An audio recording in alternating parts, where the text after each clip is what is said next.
தமிழ்நாடு முதலமைச்சர் C Joseph விஜயின் கடைசி திரைப்படமான ஜனநாயகன் திரைப்படம் இன்று உலகம் முழுவதும் இருக்கக்கூடிய திரையரங்குகளில் வெளியாகிறது. கிட்டத்தட்ட உலகம் முழுவதும் பல்லாயிரம் திரையரங்குகளில் வெளியாகக்கூடிய திரைப்படம்.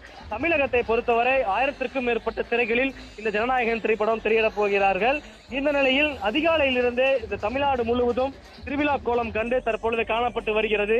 அதிகாலை முதலே பேனர் வைப்பது, நடனம் ஆடுவது, விஜயனுடைய பாடலை ஒளிபரப்பப்பட்டு நடனம் ஆடுவது என இந்த கொண்டாட்டத்தில் ரசிகர்கள் இருந்து வருகிறார்கள்.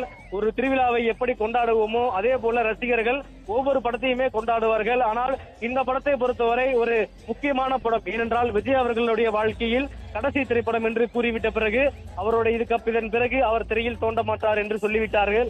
ஆனால் அவருடைய படம் கடைசி திரைப்படம் என்பதால் இந்த கொண்டாட்டத்தில் ரசிகர்கள் திருவிழா போல கொண்டாடி கொண்டிருக்கிறார்கள். அதாவது நேற்றைய தினமே தொடங்கிய இந்த கொண்டாட்டமானது தற்போது தொடங்கி நடைபெற்றிருக்கிறது.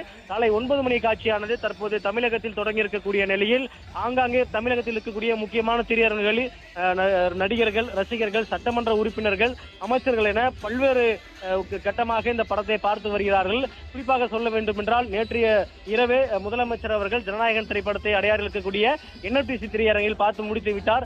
இந்த நிலையில் அமைச்சர்கள், சட்டமன்ற உறுப்பினர்கள் என அடுத்தடுத்து இருக்கக்கூடிய ஒரு அரசு அதிகாரிகள் என அனைவருமே ஜனநாயகன் திரைப்படத்தை பார்ப்பதில் மும்முரம் காட்டி வருகிறார்கள்.